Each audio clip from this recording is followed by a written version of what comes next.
Hey Heather, Hi, how's it going? it's going. Happy Monday. It's not another Manic Monday. Another Can it manic be? Monday, right? Yeah, Yes. extended weekend Monday, I guess, right? So I the reason how do we cross paths? TikTok, right? I think Yep. it was TikTok. Yep. And then the reason I thought you'd be such a good fit for this is because of your I have some notes here. Okay, so it goes psycho spiritual therapist, Hmm. peer support Hmm. specialist, and end of life doula. Now Hmm. I could literally take the next week and a half to describe to go through each of those. I mean, that's a lot. Right. Yep. So so you obviously, and here's what I've come to realize: anybody who's doing what you're doing, there always is a backstory to how you got to where you are today. So Hmm. bring us up to date. Why are you doing Yep. this? Yep. Fantastic. Very much identify as a wounded healer where I had experienced childhood adversity, complex PTSD. I did what a lot of people do. They use drugs and alcohol to cope when they don't have the proper tools and techniques to get through that. I love my parents dearly. We've had many conversations on this, but they didn't have the things I needed to be supported in those years. So I used drugs and alcohol until I was about 24. I got sober and ditched all that stuff and really dove into a consumer of mental health services, and I kept seeing gap after gap, feeling the this there was a dissonance there I didn't like. I remember asking therapists, counselors, psychiatrists, would you take this drug? Do you know anybody who got better? Really looking for hope in that. So as my journey kind of kept going, I stumbled across a Minnesota state certified peer specialist. And they are individuals who are in a state of recovery and they've been in the depths, maybe a consumer of mental health services. They have had substance abuse issues and they have recovered and they want to pay it forward. So I got into the program, went into um, really finding myself in that and getting in this really great community of people who had significant hardships in their lives and they turned it around through a lot of therapy, the traditional stuff, but they had that same need. They wanted a personal experience, they wanted somebody's lived experience that they could hold on to as a piece of hope.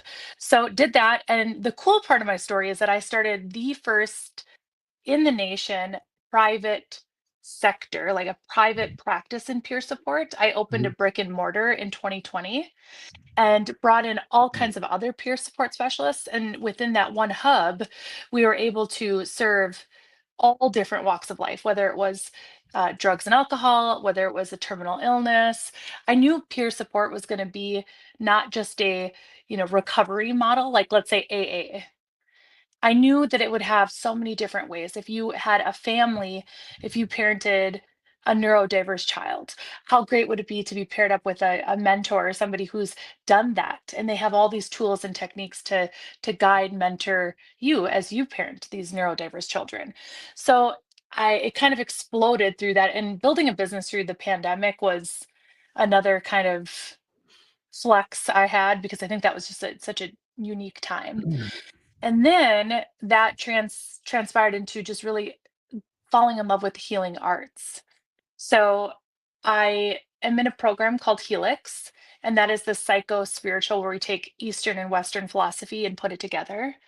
I did retreats through all this, and I went to Bali, and I've been to Sedona, I'm going to India, and all these different spiritual places. And it's taking all that wisdom and knowledge that is out there and helping offering it to people so that they can use those tools to really become their own self healer. Because I believe a really solid healer is going to activate and initiate it in somebody else and give them all the tools so that they can become a self healer. The end of life doula stuff was again, I saw the gaps. I love death in the way that I believe it's just a reverse birth and that we're leaving this body, this realm, and we're just going on to our next adventure. And our society doesn't have a template that's very healthy to meet people when they are dying, to meet caregivers when they're dying, and to help transition people in a loving, peaceful way. Because it can be that, or it can be awful. So I started volunteering for hospice, and these people were dying alone, dying with a CNA that's their second day on the job, bless their hearts, but they had no idea what they were doing. Mhm. And I really wanted to help facilitate something that was loving and compassionate and memorable and all the different things. And I just, yeah, I think old people are really awesome too. And then the caregivers generally don't have a clue what to do either. So just facilitating and being, again, filling that gap. So maybe I should be a professional gap filler, because that's kind of the theme I'm hearing here. Yeah, Seeing, and I exactly. believe if you're not part of the solution, you're part of the problem. Right, So I right. wanted to be my, contribute what I could. So here's what you said. You just said something that somebody needs to hear. Why didn't you stay stuck in the cycle of drugs and alcohol? Why did you get out of that? Whereas some people never get out of it, or die in the process. Mhm. Again, never get out of it. You made a decision to take this pain, this experience, and change the lives of others. Why though? Why did you do that?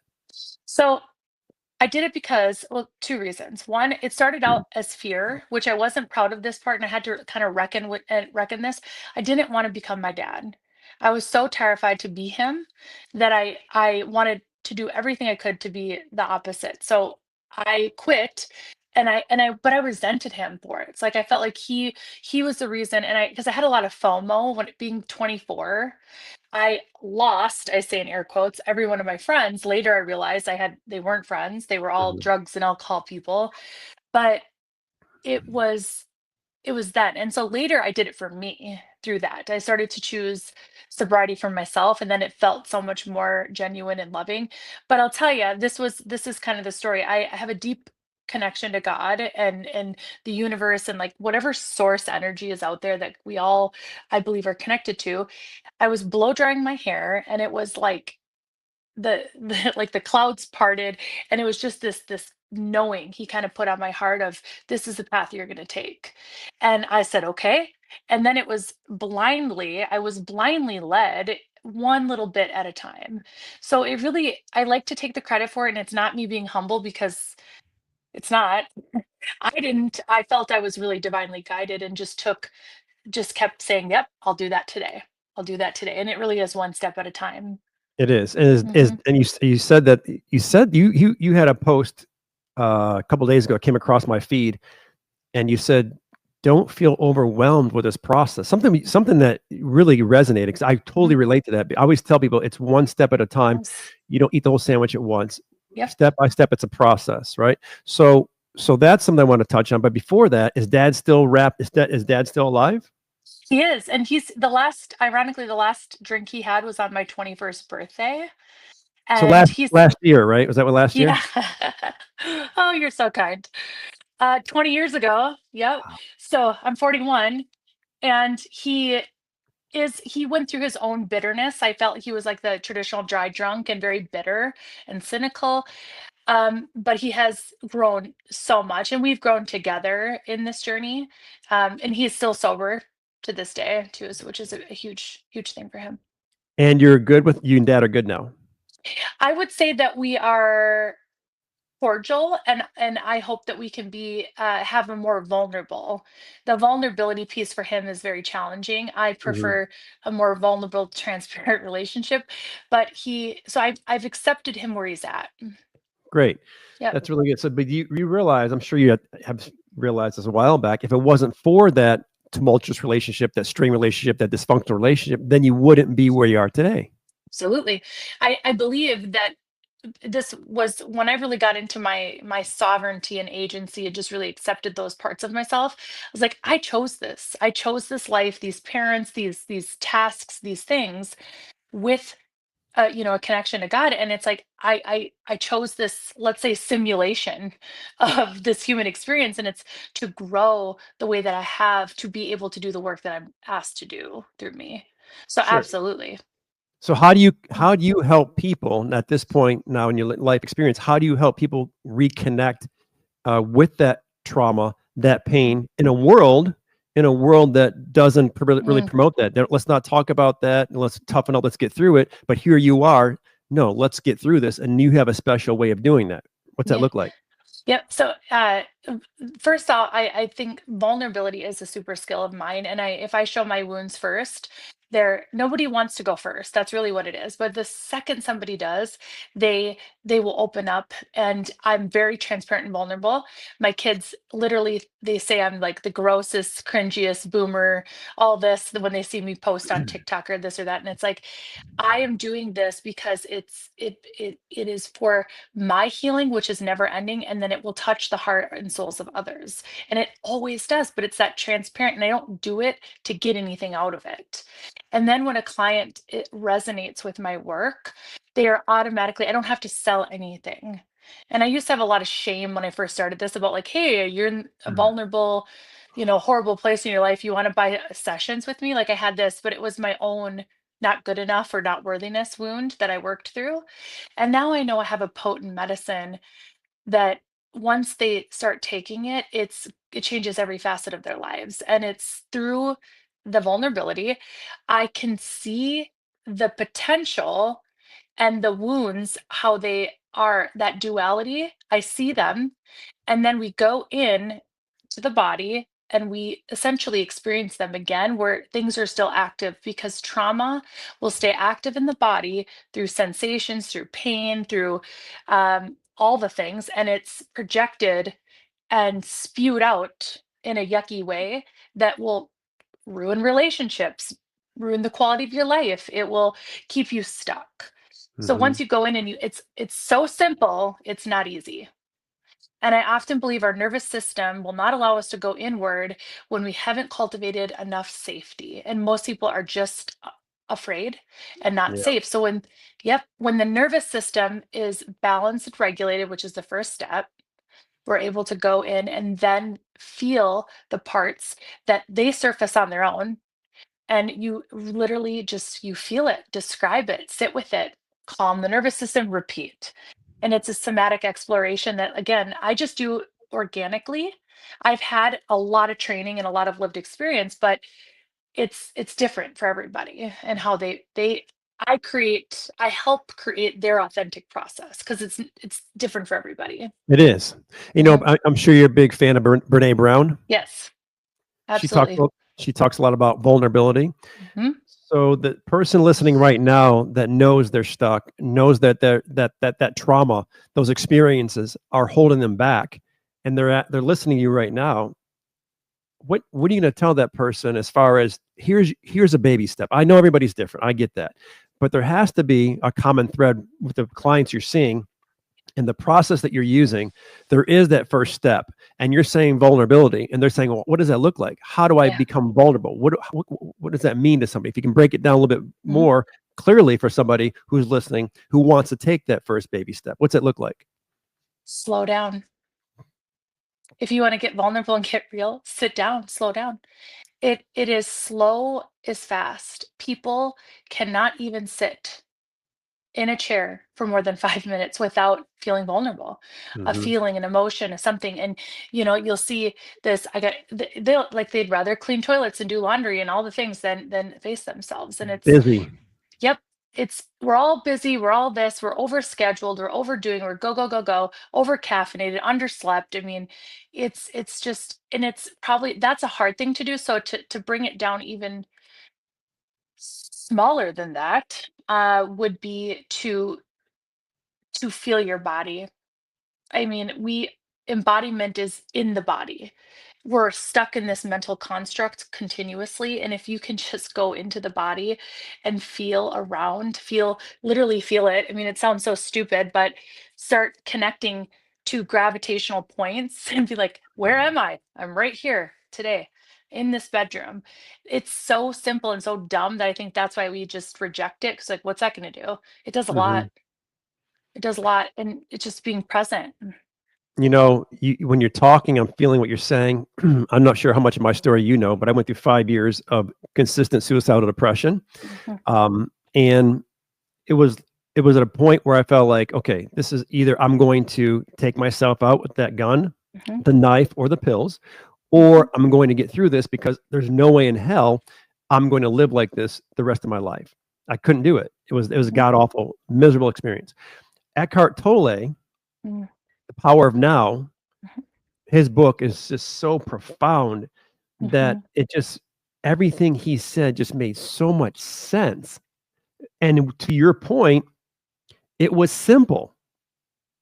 Everything he was saying, like you're saying, to the brain, it sounds simple. Yet the process getting this done is not easy. No. But here's what I say to your point. The amount of work or practice that it takes to get through this thing, it pales in comparison, Heather, to a life of misery. Mhm. Yep. You have to be like that rock bottom.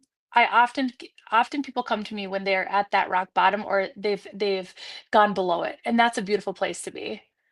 I I really I will tell you, this woman that I was working with earlier today, I said this, we're going to be giving that gentleman presents at the end of this, thanking him and worshiping him because he, like to your point that you had said, they are here to initiate, activate. It's an initiation. You have to be able to look at it that way though, right? And I don't know if everybody can, and that's perhaps their journey. Mm-hmm. If they're not here to experience that, that's where the deep acceptance comes in, and really letting certain folks go out of your life that just can't. It's not up to us to decide why they aren't using their pain for purpose and passion. um I rumbled with that for so many years, like, why, why can't they do that too? Don't you feel people are coming to you and the first thing they want, and I'm guilty of this myself. I went through this because I just wanted this fucking thing to end so badly. Is that Yeah. they want the quick fix? Yes. Heather, I need something now because I can't go on like this. And that's the trap. The trap is we've been so used to Yeah. what's out there, the quick fix, the instant gratification. Now they're coming to you and they want the same thing. You're like, sorry, Mhm. it's Yep. not gonna, that's not how it works. Exactly. And I say that even in, like, I've gotten really potent with my onboarding process, because years ago it'd be that I would just be essentially used for a dumping ground, right? When I had a more mental health practice, I see people who have been doing the work for a very long time, but they're ready to release this, just this, like I say, you get to your to the bottom and we start excavating it out. Like, we go deeper and find those roots to those, and it may not even be yours.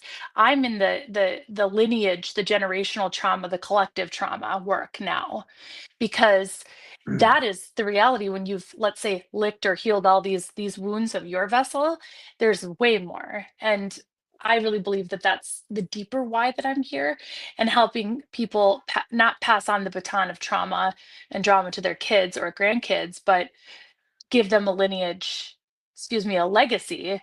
Legacy, right? Yeah. That's a legacy that's not money and all this crap. It's a balanced nervous system regulation, compassion, love, etc. So that's my big why of why I do the work that I do. Um, I say I'm not here to fix you. I'm here to free you. Mhm. And I'm also not, if you're looking for a quick fix, swipe left, baby. Yeah. Just it ain't me. It's not you. I'm in And it for the long game. that's right. And then what have so you've had how in a ballpark figure, how many people do you think you actually worked with one on one to this date? Hundreds? Hundreds. Oh, Hundreds, right. Okay. yes. And Heather, the common thread that you're seeing for the people who actually do the work and make the transition, the transformation, and get on the other side of it, there has to be a similarity. There has to be a common thread. They all did something similar to get to where they're at. What was it? Surrendered. They finally understood that surrender didn't mean give up, it meant letting go. And they're ready to let go of identities. They're ready to let go of, like, the grip. A lot of people, they think they want to get better, but they're so identified with their disease, their depression, their whatever, that the release of that is too scary. And they're Mhm. actually, for the first time, they're surrendering to, they invite the unknown into their lives and they can sit there. And lastly, it's the healing is not about like learning to sit with all of it. It's actually accepting and growing the capacity to feel happy, joyful, content, and loved. Because so many people will self sabotage unknowingly in their, their subconscious will say, this consistency, this calm, this love, this is terrifying. I can do, abuse and neglect, but love, consistency, someone meeting me emotionally, I'm gonna sabotage the crap out of that. It's And so unfamiliar. It's exactly. unfamiliar. Yeah. Yep. And they hit their limit, and then the same cycle and patterns begin. So I help people break that. That's the other thing. We break that pattern by a slow disentangling and really excavating out the root that started it, which is we got to go back a little bit. I'm not a Hmm. huge fan of any past verbal stuff. I'm a fan of past feeling the sensations, the energy that's trapped in the body. And what do you think the biggest contributing factor for you? Is it the same thing you're teaching? When you finally sat down and surrendered, I'm sure it was uncomfortable for you as well in the beginning because it was unfamiliar. And I Mhm. relate this to anything you do that becomes a habit, because the brain's going to pick up on habits and it's going to feel familiar. And I always go back to this: that people smoke cigarettes, they know it's killing them, they know it can cause cancer, Mhm. but to put the cigarette down and say I'm quitting, like, oh shit, now what? I need that. My brain, my body, so accustomed to that feeling. Everything we do is for a feeling. My Mhm. body needs that feeling of familiarity.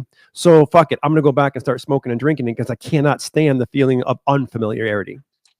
Yes.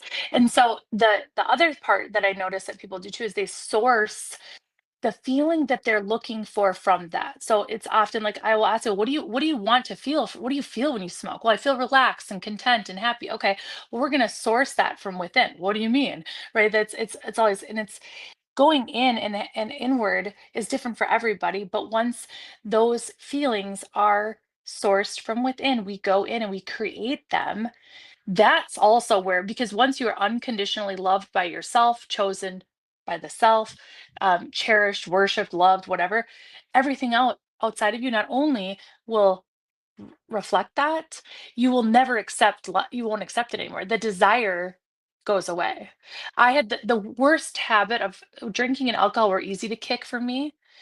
Work, I became like a workaholic. That was hard. But the hardest for me was food. Mm. Food was like my best friend, my comfort, my grounding, my this. 2 years ago, I sat down and it was the most depressed I ever was, trying to release the love I had for food as it being my comfort and connection. And I remember being just like devastated that I had to let that go. But I love myself more than what I was doing to it. Hmm. And you just said you hit on something pretty important. Love yourself. At what point, I feel from what I see from you and hear from you in your post, I pick up on this. You have a pretty good relationship with you. Mhm. Am I right? Oh yeah. And this I once said that I didn't believe I would like preach this. I believed you couldn't love yourself. I literally was like, Wow. I don't think it's possible. And it was because you can't love something you don't know what it is. Hmm. So when you have childhood adversity, complex PTSD, you sever from your authentic self because you will do that and create this this false self. Identity. Yeah. Yep, to suit the needs of those around you. More often than not, you become the peacekeeper, the caretaker, the scapegoat, the life of the party, whatever these people need you to be, you become it. And then as you find yourself way back to that authentic self, you might meet them for the very first time. And then it goes like this. You have to be aware, then accept, then foster a relationship, and eventually, just like any other relationship, you start to then love them. And that's all it was, is I had to go through it painfully slow, but I love myself above anything. And I will say even of my children, because that is the way I am such a fiercely loving single mother to them, is because I put myself first. In the morning, they're like, "Feed me breakfast, feed me." I'm like, "I will after I fed myself, Hmm. and then I will serve you because then I can serve you to the best." And that's really with anything. And that changed the way I serve my clients too, because I used to be a bit. I had bad boundaries when I first started. I've let clients go. I've not accepted to work with them because they weren't a right fit. Hmm. Because my time and energy are so valuable to me. Heather, when did you know that you were actually onto something and you started feeling love for yourself? And what did that feel like for Mhm. you? I love this. So um, it's when I was working with a mentor and she cultivated unconditional love, gave me the context because I didn't even know what it was. I never had it. I thought codependency was love. And so I was like, that's what this is. It was just learning. And it was just learning, creating a new felt experience, putting the words to that felt experience. And then uh what like it was the bedrock Hmm. of the foundation where I then built on that on my own. And so I went through a traumatic divorce after 18 years of marriage. And that again, that was a really great. I already had fostered this love for myself by taking myself out to dinner or like the materialistic things, but really it was spending so much time in silence and solitude. I did silent retreats, I go for walks, I just sat with myself. And that's how I got to know, what do I even like? Where do I want to go? What's my vision? What are my values? Like these questions I had never even considered asking myself. And then I love to travel alone. So I did a lot of travel alone. And then so through my mentorship with her, we after I had the felt experience, which it's like one of those things when you know, and I just felt it. Right. It is a feeling. It's almost indescribable, but I can tell you Yes. what, I can tell you the key word for me, my experience is content. Mm, Content, because you're no longer mm, attached to that person, place, or thing, and your happiness or your fulfillment or your joy is no longer contingent upon beautiful. that person, that place, or that thing meeting your expectations for fleeting moments of happiness. It's Yep. never fulfilling, never ever fulfilling. So when you are in love and content, I call it contentment without attachments. Yep. You're content without the need for that thing, person, place to be the way you need it to be. Fuck Absolutely. it. It is amazing. It is an It's so amazing amazing. feeling. I got Yep. goosebumps, Exactly. literally. No, and that you said it beautifully. I the other part of that too is I said like you everything outside of you is like a bonus because it's great, whatever. But when it's within, it's you don't need it to fuel anything anymore. It Anymore. just is. Yep, and I also know, like, my confidence of who I use one of my Gallup strength finders was woo. It was winning others over. And that was something I identified. Like if somebody didn't like me, it really bothered me. I was like, why? Like, oh, I'll work harder, I'll overfunction, I'll do whatever they need so they like me. And Mhm. nowadays I'm like, if you don't like this, I'm not gonna shapeshift. And that's how I know I love myself. It's like this is it. This is me. And if I you can walk away or I'll walk away and that's okay. Right. I love me. You still have you. Yeah. Like if so now that you're divorced, you said it was a bad relationship? It wasn't. So we were together for 20 years. It was a beautiful marriage and committed everything.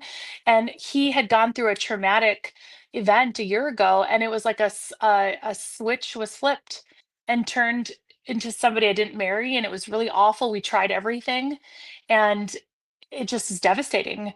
And I filed for divorce because I couldn't. And that was the other thing of like with this self-love where everything is set up in life, it leads up to these big moments. If I stayed in that marriage, I would have accepted so much less. I would have had to betray and reject parts of me that weren't going to be loved the way that I know I deserved. And having to disrupt and basically ruin your kids' the neutral family unit is the most devastating thing a mother chooses to do.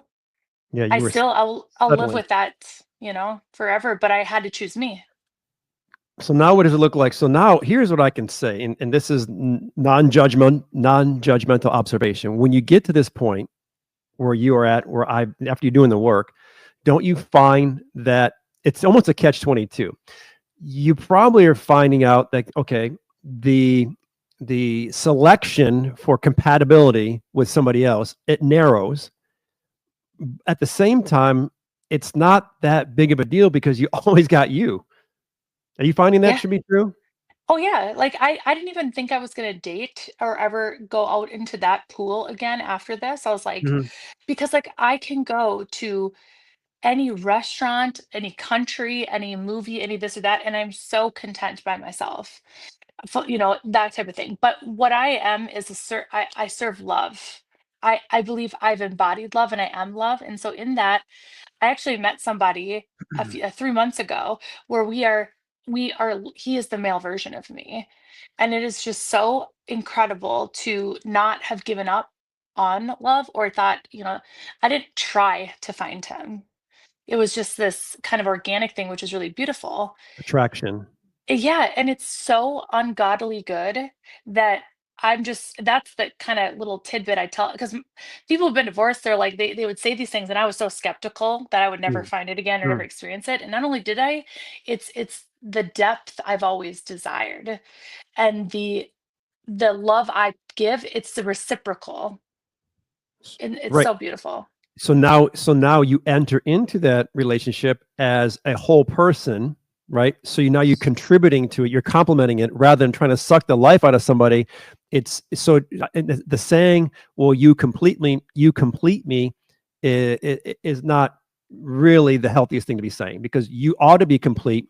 When you step Yes. into a healthy relationship, you are complete. So now you're complementing that Yes. other person. Now you come together as two wholes, not two halves. Exactly. And then really going through the releasing of codependency, enmeshment, engulfment, like all those things, we're also not going to lose our individuality within this relationship. And that's so important that we want, and we also want the other person to become the highest potential. We are, neither one of us were used to being like, oh, that brings you so much passion, enthusiasm. How can I help you get there and go there more? And so really wanting the other person to become their potential and higher as you co-create your reality as a couple. Two It's a two real healthy beautiful people. thing. Yes. So what does that do with the sex? Does it take the sex to a whole other level? Oh, It must, right? beyond. Yeah. Yes, it does. And it's like it's because sex too, like I studied tantra for Mm, a big chunk of time, and I always thought it was more like positions and different things. It's like I don't know what that's what I was thinking, but it's it's unity, and you can become your souls are dancing, and it's mhm. a sensual experience of love. And he and I talk about that, that's the only time we can really express how much we feel for each other, because words don't have the the vernacular to describe it, and it's beautiful. And yep. It takes another level. So does he have a story too?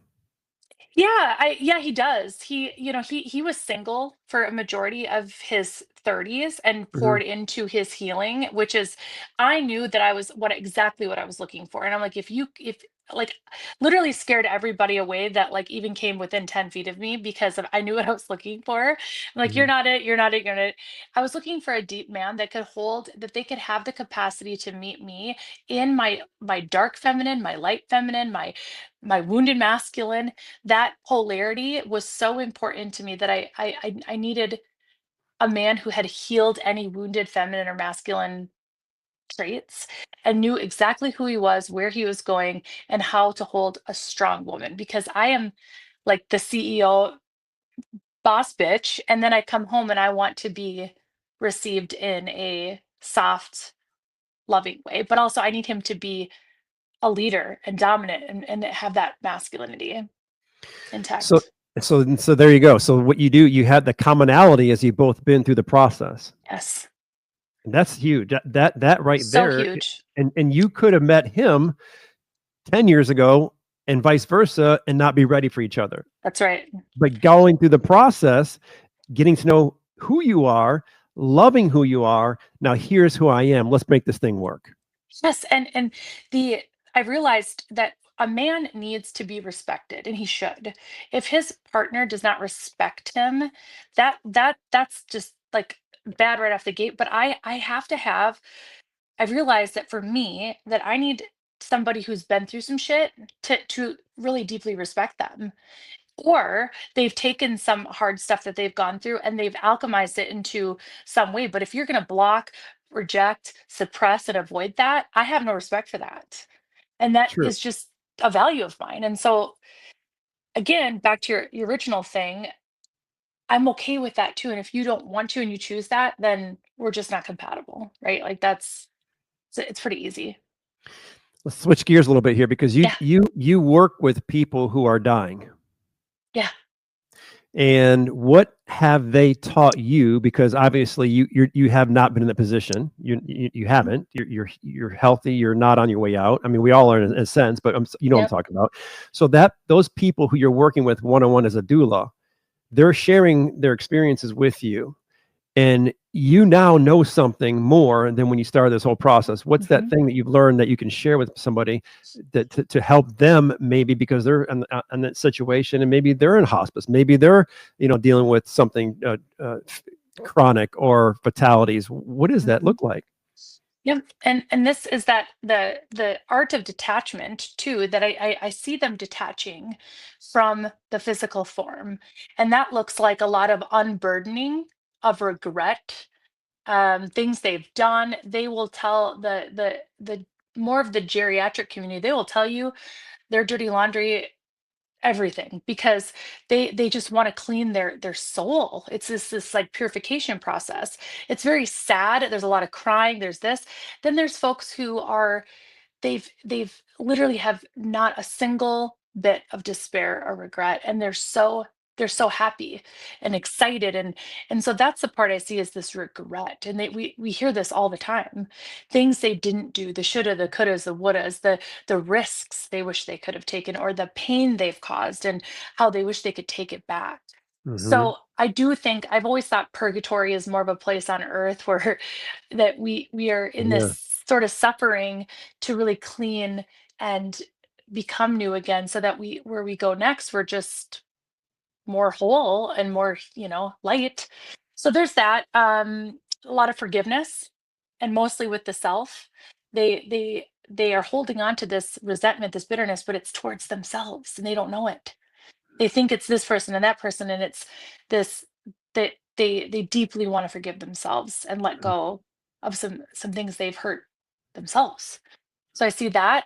Again, it's the ultimate surrender. We're not afraid to die. We are afraid of how and when, really, but our bodies know exactly how to die, just like they know how to come through the birth, have babies and all that. Hmm. We just have to surrender to it. So it's the last control that we let go and say, okay, I'm starting to this experience. I'm ready.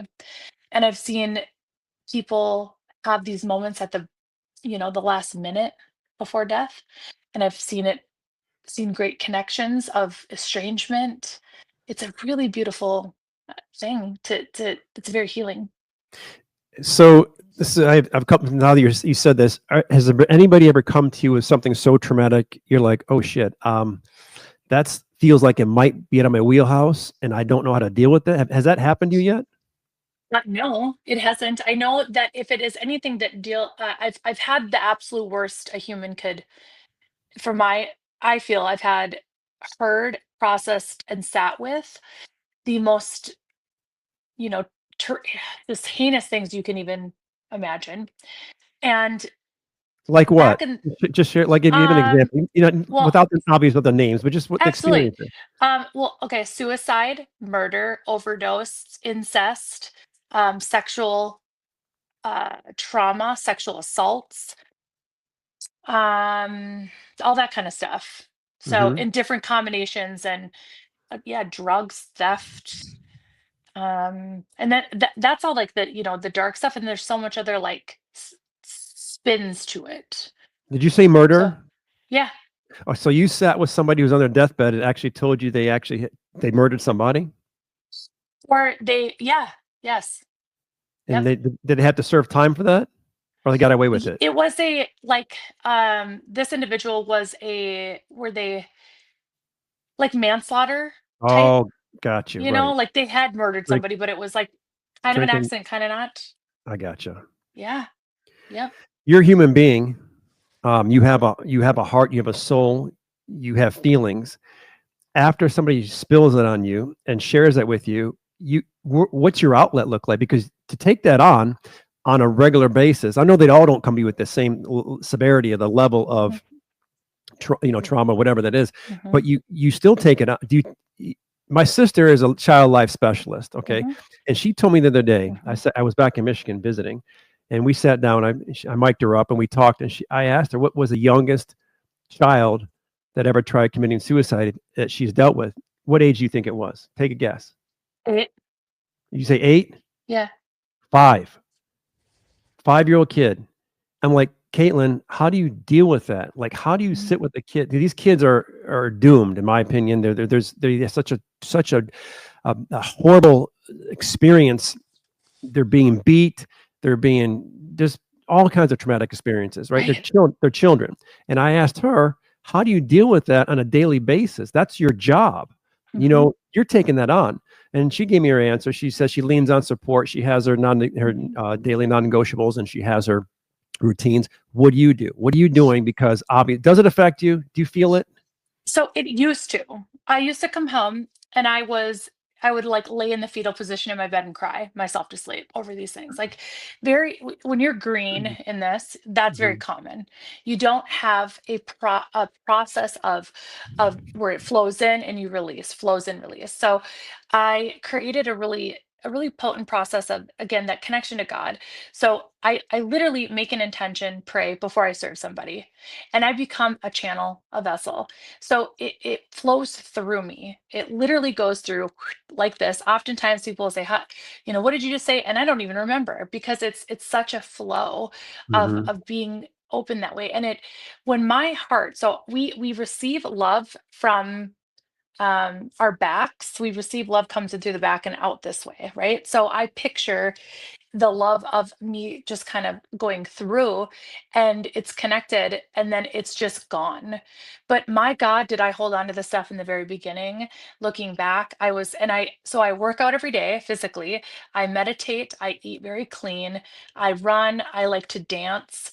I pray, I cry a lot. I believe crying is one of the most healthy releases. I mhm, have a very small group of trusted advisors and confidants that are fiercely honest with me. If they see me and doing something that's not good for me, they'll help realign me. And then God is just always the rock of this because he's really the one that he's the one that takes it all and carries it and just kind mhm. of so yeah. You said earlier, I think these are your exact words. Your bossy bitch at the right. Is that what you said? Right. A So boss bitch, a boss boss bitch. bitch. Right. Okay. So you Yep. have that persona, but you underneath it all, you just got done saying you still have feelings, Oh and you yes. come home to yourself, but now you have the partner, your boyfriend, right, Hmm. who Yep. supports you, and you have an outlet where you can express yourself. What part of that do you think? Because there's different components within that. You lean on pretty hard. What do you think is the most solid? God, I'm going to say God. Your most solid foundation that you rely on to get you. Like he could walk Yep. away tomorrow, and he's Exactly. not. We still have God who helps you get through all this. Yeah, and it's the trust. So for me, it goes like this. If like when I surrender, it's a trust and receive. So the receiving aspect of this was the hardest for me to do. I couldn't receive help, support, and love if it was hitting me in the face years ago. Hmm. So, and it just, I couldn't do it because if I took it, I would depend on it. And then if I depended on it, it made me weak. And da, da, da, Mm, da, da. So I had a very wounded hyper independence that took a lot of courage for me to say, I'm not only going to lean on this, I'm now depending on it. And guess what though? If that rug is pulled out from underneath me for whatever various reasons, I trust that I'm still ultimately supported by if it's God through a stranger, through a partner. I just believe he's the one that's really kind of orchestrating it all. But they're all always someone's always going to be there to catch me, and that's the damn truth. I've let this hyper independent masculine version. We call him Hank. He's like a dude that's just thinks he doesn't need anybody, mhm. and I've allowed myself to depend on people. I think what I'm hearing is that, and I can relate to this. When you're attached to something like I was for so many years, that thing you're attached to always has a tendency to become, you can become detached from it. The difference between being aligned and attached is night and day. Mm, When you're mm, aligned with the higher power, you're aligned with God, you're not separate. There's no demarcation. It's indivisible, not divisible. You are one with it. So yes. it never leaves you. That's the Hmm. difference. See, if Yes. people could understand that, because when you attack, okay, that person, I'm going to be happy when I meet my spouse, when I make the $100,000, when I get the new car, the house, the vacation, all that shit that we think that's going to bring us that happiness, it always changes. But what you're saying and what you've done, the work to get there to where same place where I am, is that I'm in alignment Hmm. with something so much bigger than the stuff Yeah. that's out there. And that'll never Yeah. go away because now you're a part Exactly. of it, not apart from it. Yes, that's beautiful. And that is what I call the collective or Christ consciousness. So I believe that we're when this was shown to me. I don't get into the woo, like all the words, whatever. I don't even know what they are because I don't, it's more of just what happens for me. But Feeling. I things are revealed or shown to me that are so powerful. And God's like, hey, look at this. It's like a movie plays. That's where we're going. And so I've seen this a while back where it's a collective consciousness where we're all going towards that. I believe that's why the world is in such disarray because it's sort of, it gets worse before it gets better type of thing, and that we're all essentially going there. And once we're in that, we're unified again the way we were meant to be, and it's more loving, compassionate. The ego, it's got to go, and those wounded parts, it's time to alchemize, aka feel your shit, and heal it so that you can be whole and happy. It is a choice. We're not changing, we're choosing, and that's the damn truth. It So is. I am not afraid again to like I used to say this to people. I'm like, I'm not afraid to hurt your feelings. I'm going to call you out. Well, I have a softer version now where I will say, hey, I'm going to shine my light on those kind of dark corners or those things you're trying to hide, and I'm going to invite you in. I want to witness your pain. I want to feel that. I want to bear witness to that and experience it with you. And I'm going to hold it over here, hold space. I'm not going to take it on. I'm not going to take responsibility for that. Absolutely not. But let's walk together with that. And that softer approach, because I'm way more into my feminine these days, it's a surrogate mother energy where I guide, protect, and nurture these people that come in to bring them to the edges of their discomfort. Because once they hit that edge and we could build the capacity there safely, they will start to have safety, and then they'll be able to nourish themselves in beautiful ways. Yeah, right. And let's go back to that's perfect. I love that. Let's go back to something earlier because I'm not sure how many people know, including myself. I couldn't specifically tell you what a peer support, right? Peer support. Mhm. Break that down for us. Yep. So we are recognized all through the world. It is a certified peer support specialist. There are entities all across. If you type in certified peer support specialist, they'll bring you up. Usually each state has different things that they're required for you to be trained, continuing education hours. There's now a national standard, which is really cool because when Biden first came president, he put second in his little spiel on how he was going to correct the nation's mental health crisis, and he put peer support specialists second. So all this funding came out where it kind of blew up, but what happened was that a lot of people were getting, of the wrong people were getting their hands on that money, and they thought, well, how hard can this be? There were people who should not have been peer support specialists doing peer support specialist work. The way it's done is you have to have a significant lived experience in mental health and substance abuse, some sort of. They have judicial, I can't say that word correctly. There's family peer support specialists, different facets, but the meat and bones is that you have to have the lived experience to draw from, to serve the other person from that is your scope of practice. And you listen and then echo back how you got out of it. Is that necessarily going to be the thing that gets them out of it? No, but you can I say it's like leaving a buffet of options for them. They get to pick what they want to try and utilize, but that is so much more beneficial than here's this pill, here's this thing. And Hmm. often it complements those too. It could very much be a complement. There are, again, peer supports. The VA has done peer support specialists work far beyond us. Um, the veterans, they've had this down for a long time. Firefighters, police officers, they have their own kind of model, but it got huge. And I did some speaking for there's a couple national places, I can't think of it off the top of my head, that they get together and do conferences each year, and they really keep the grassroots of it. Like peer support people have to be very, very essentially they're not, this is what I'm trying to say, is that we're not formally educated. Gotcha. Right? There were people who were like, they were counselors or therapists trying to do this. It's like that's not how it works. We got our PhDs in, the bad choices we made, the Life experiences. exactly, and also in dealing with the cards we were dealt. And so Mhm. you can't teach that. Speaking of peers, what does your circle of girlfriends look like? So I'm a huge extrovert. I had at one point I had like 3,000 some friends on Facebook. I had more social plans than I could shake a stick at. So many friends, right? All, and in fact sometimes it's overwhelming. I am now down to, by choice, like I think I have like 300 some people on Facebook, and I have two girlfriends, two solid girlfriends.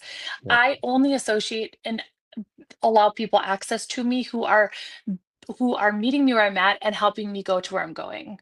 I'm very, very intentional with who I share my time with. Mhm. Um, That's why I asked you because for where you are along your experience in life, I'm guessing that you may not have a lot in common with people who aren't I at do. where you are, and that's not Yep. good or bad, or it's just the way it is. Yep. Exactly. It was really a lonely probably 5 years when I was in this like trying to still shape shift of like being this person or that, so they liked me or they would invite me to things. And then I just got to a place where it's I know who I am, what I offer, and that deep, nourishing relationship, hands down, is better than some frivolous surface level, whatever. And I can't be disingenuine anymore at all. Mhm. I just can't. So I'm not going to be fake or phony or this or that. I just don't go to those things. I go where I can be authentic and transparent and accepted, because that's the thing. Like people look at me like, deer in headlights often, because they're just like, "What?" I don't I get it. And I'm like, Right, and "Goodbye." that's okay, and that's just where they're It at, is. right? Yep. So now you are at a point where I'm guessing you feel you're solid with who you are. There's things you're working on though. We're always Mhm. if you're living and growing, you're working, you're in training on something. What's the thing that you feel you've mastered a lot, but what's the thing you feel you have not quite mastered, but you see it on the horizon? What is that? Yep. So I'm working towards slowing down even more. My children I still get very triggered and dysregulated by certain behaviors of theirs. So in those moments, it's a lot of slow down and really going inward. And I know that there are some childhood things that I still need, that are still active. So I'm constantly working through evolving within our our relationships. And there's a lot of forgiveness and a lot of repair that goes into that. I like not doing it all. If I have to sit down and someone's cooking me dinner and I'm just sitting there, that's still really uncomfortable for me. This whole receiving thing, oh my. I was an overfunctioner, overdoer, overgiver for all these years. And it's like I'm way more comfortable doing that. Receiving is still a challenge It for is? me. Yeah, It I know, feels right? awkward. It feels awkward. Um, yeah, it does. Mhm. It's just like I find myself just being like, I start getting antsy, like I need to do something. So I know that that's my cue to fully, again, surrender, become present. And so it's just this constant reminder. And I like it because if I'm not being challenged in that department, I'm not interested. So Sure. I find it incredibly, almost endearing that I'm in a relationship where I can. And asking for my needs to be met. And also, last one is like, I'm so comfortable with walking away Mhm. when they're not. I'm not going to accept bare minimum from anybody and try to, convince them that I'm worth it. What's the biggest challenge for you and your man right now? How long have you been together in this relationship? So it's super new, 3 months. 90 days. Okay, Yep, that's 90 days. Okay. I know. And then, And okay, and then the reason I'm asking is because I have had so many conversations with several different people, and they get to the point where it's like they're in beyond their head. Okay, they got in deep, now they can't get out. But I always say the mm, same thing. You know when there's flags. Your heart's going to oh tell you there's yeah, flags. Okay. So if you ignore those signs, like I use this example all the time. I've been to Yellowstone a couple times. I've been in the national parks. They say, do not feed the bears. Don't feed the wildlife. Don't. There's people out there. Feed them, taking pictures, and getting their ass kicked by the right. bears. Okay, so you understand what I'm saying. There are flags that we recognize. Okay, Absolutely. and if you ignore those flags and you keep going, going, going, and then say, well, now I'm in too deep. I can't get out. Well, you see, sense, and feel there's things that may not be quite right. No, there's always little things that quirks. Okay, we all are different personality types. I get that. Have you seen any red flags that concern you and then within the 90 days that you've been in this relationship? Yes. And it is, and I have no problem bringing those up. That's the part, and I feel it'll make or break you real quick. Um, any sort of thing where I will just say I'm not going in that direction. So if there I have no space for anger, self-deprecation talk, boundary, if there's a boundary that's not being honored. If you say, I will not tolerate saying one thing and not following through. So your words and actions have to be Match. aligned. And I'm Hmm. not saying he did these things, but there were a few things that I saw in the very beginning. You're hyper focused. That's the other part too, is that when you go through a lot of this stuff, it's like I would have to discern, am I like, do I have confirmation negative bias here? Where am I creating this? Just being like, look, there it was. Look at Yeah. he's going to betray me now. It's Right. so there's that, and then there's also this. It's communication. It is Hmm. saying this is so we just had this argument, or not argument. It's our conflict is very productive. I will swear and say whatever I please, whether you are 80 or 3. And I also have a high vernacular. So I'm like, it's a kind of a, but I just don't censor myself or sanitize or do anything anymore. I just don't. And if someone doesn't like that for whatever reason, walk away. Yeah. And so he and I had this, he's like, didn't want me to say this or that. And I started over explaining and going down why it's okay in this. I said, listen, finally got to a place like, if this isn't, I will say this, if this isn't for you, I'm not going to change and tiptoe around something you need to work on. If that's yours, I get you have boundaries. If this is something, we have to be able to meet that people where we're at. I'm not going to say every nasty word in the world in front of his kids, but I'm also going to be who I am. No, I get it. I totally get it. I don't think that I wasn't questioned about why is your channel called Be Fucking Bold? You know how many family members got on me Yeah. about that? I'm like, because it's the fucking truth. This is Yes. what I did to get through this. Nobody walked in these shoes. Oh my Nobody God, knows what like when exactly. nobody understands what it's like when you have that pearl handle pistol in your hand. You think about blowing the brains out the side of your head in the bathroom floor. You're escaping suicide on a daily basis.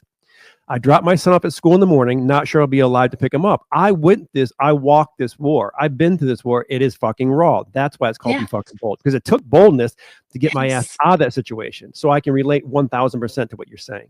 Yeah, and I So just and that yeah, exactly. And then I'm not gonna be like that shape-shifting, watered down, sanitized version. It's not gonna be who this is. And I'm very transparent with people. So I think what I get frustrated with is they all say, yeah, yeah, that'll work for me until it doesn't. I right. don't get that. I'm like, I told you this. This is who I am. This is how I am. But I think that that's their own, they want to believe they're okay with it because they like you, or this thing's going well. And then all of a sudden, as things get real, they're like, wait a minute, I Whoa. don't think Yeah. I like that. Well, Right. Yeah. sorry. So it's been addressed? Has it been resolved? Yeah, he was finally like, hey, that's who you are. That's who you are. And I was like, thank you.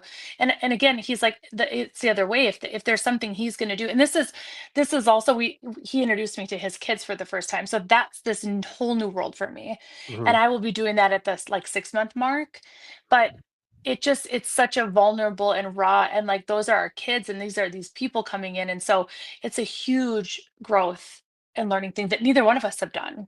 So we Sure. are learning as we go. Right. But the red flag thing, um also, our relationship moved really fast in certain ways, and that was a red flag for me. Mhm. And he would even say, like, "This is why is this so like whatever," and you have to just dial back and create space and really sit with it and be like, what is this? What is surfacing? What does this feel like? What is this? And for you, I always tell people you're responsible for your own nervous system. You are. Co-regulation is fantastic, and I love it, whether it's with nature, pets, and people. But ultimately, you are responsible for your nervous system, and that's your job to regulate it. So your emotions aren't driving this. Your logic, when we're emotional, our logic and reason's offline, and people 100% true. are walking around in this hyper emotional reactive state. There's not going to be good decisions made there. So when you slow down, you're balanced and regulated. My nervous system has to be, and I paid attention to every bit of my nervous system, how it responded to him and other people I kind of were in close proximity with.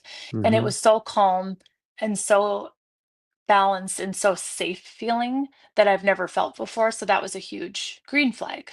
There you go. There Yeah. you go. Yeah, I love it. As we bring this in for a landing, I have to ask you this. So, dad comes to you. You find out he's having some complications. He's on his, I don't want to say deathbed, but he's dying, and he chooses you for the doula. What's that conversation look like? You and dad Oh, finally at the very, huh? it'd be a hell yeah. Right. But what is there? Are you going to ask him for something? Do you need to hear something before he passes on? Nope. Our ship has we've had a couple little reckonings. I used to write hate mail, and I would hide it all over my house in hopes my dad would find it. And there's a couple real nasty ones that I had written at, and my good friend said, Heather, you need to get rid of those. They're just whatever. And I was like, no, I want him to know the truth. And Hmm. so eventually I did get rid of them all, and we did have the truth. We had a just a massive come to Jesus. It was so bad, so raw and so like vulgar and all these different things. And it ended, it's like we started there. Our relationship started, and that was just a year ago or so. And even through this divorce, he was really hard on me, kind of blaming me, like I should have stayed longer, I should have done this. Again, not enough, not this, not that. And I finally looked at him and I said, Dad, I don't need a lecture. I just need love. And he came over and he tried to hold me, and I pushed him away. And he said, Stop it. And I pushed him away again. He said, Stop. And he just grabbed me and pulled me in. And I, for the first time, probably ever, just allowed a father to love me. And I let the resistance in my own walls come down. And that was so huge for us. That was a breaking point. Yep. And he's Where's been wonderful ever since. I mean, like in that way, it's been That's good. great. So you needed to have that. You needed to have your Yes. come to Jesus. Yes. Where's mom? She's still right there, but my mom's an enabler and a peacekeeper. So uh I realized that my wounding happened a lot of, I thought my dad was always like the biggest, whatever. She There was no guidance, no protection, and no nurturing whatsoever. And she just isn't that way. So I did a lot of healing through her, or with her, I suppose. And they have a decent relationship, but they still are very codependent individuals, Mhm. and they are who they are at this point. I don't expect much. Let's just leave it that way with her. I just have no that my expectations and no attachments to what should have or could have been. Very neutral. Acceptance over expectant. You accept it rather than expect it. Yeah, I don't Acceptance. expect Right. anything, and I have just very very little expectation, because it's not because I like doing that as a self protection thing. It's that it's the reality at this point. I battled with, she's coming, she's gonna come help, she's gonna save me, she's gonna, no, she isn't, she won't, and that's up to me. And so the relationship I have with them at this point is really just very surface and neutral, Mhm. and loving, but but I think it's conditional still. Yeah, I do. I get it. I Hmm. get it. I relate Yep. with you. Do you Yep. find that do you find yourself being mom sometimes? Do you find some of Absolutely. her traits in you when you're raising your kids? Do you think Oh, that has anything to do with you maybe saying, I got to slow down, I need have more patience? These things yes. trigger me because there's mom and you doing the same thing that she did Yes. to you? Yeah. Without a doubt. Yeah. There's, if I look back to grandma, mom, me, it's three generations of over functioning, burnout, like literally giving your last breath to somebody without receiving anything, and then saying, no, I don't need it. I got this. Mhm. It's such an illusion of self-sacrifice, like being a martyr. And it's that's why I know what I'm doing now with this whole divorce is so much more about a new template, a new way forward for my daughter and these future generations. Like I'm not gonna emulate that. Right. Good Just for not gonna you. happen. Good for you. Yeah. Thank you. I love who you are. I Thank really do. you. I love your energy. I love where you're going. Love what you've been through. You Thank have a you. lot of wealth and depth to you, and I picked that up. I'm Yeah. pretty good. I'm pretty good at picking up energy on the other end. I mean, I've never met you in Awesome. person. I see your videos. Yeah. You're dancing around here. Oh You're yeah. speaking the truth. You're in Yep. waterfalls. How can people find you? Let's share that right now before I say goodbye. Yeah. So, well, TikTok, and I changed just some stuff. I'm constant. I gotta stop changing stuff on. I really feel, okay. Here's the deal. I feel that people will find me when they're at the right, with an alignment. I feel it's never late or early. It's perfect. Hmm. I am on TikTok. My handle, I don't even know what it is. It's terrible. It's like at Heather Marie dash 222 or something like that. Um, I changed my email recently because I'm dropping my last name, Hmm. my old last name. So I'm just kind of working through that. But I think if you type in Heather Boll in Google, you'll find me. So spell that. Heather, and then it's Boll. Boll. Yep. But when you work, are you independent? Yeah. You have a Yep. website? Yeah, but I don't even, it's like a weird long Canva something or other because I'm changing it. It's still Oh, not okay. like live. Oh, It gotcha. was it was just heathermbold.com, but that's not it anymore. So this How is did terrible. how do people how are you getting your clients now? TikTok. All TikTok. Wow, good for Yeah. you. Good for you. Uh-huh. I know, it's pretty freaking cool. My kids think when I say that, people think I'm like dancing or lip syncing or something. I'm like, no, no, no, you don't understand. But my clients, so I have a really great, it's 8 years. I've been doing this 8 years. So I have a robust clientele who also do my marketing for me. And I am word of mouth that way. But TikTok recently, yeah, pretty Great. stoked about that because it's Good. after releasing the brick and mortar, I thought, oh dear God, how am I ever going to attract new clients just virtually? It Yeah, was scary right. And they say because TikTok's going away in September, so we'll see what happens with that.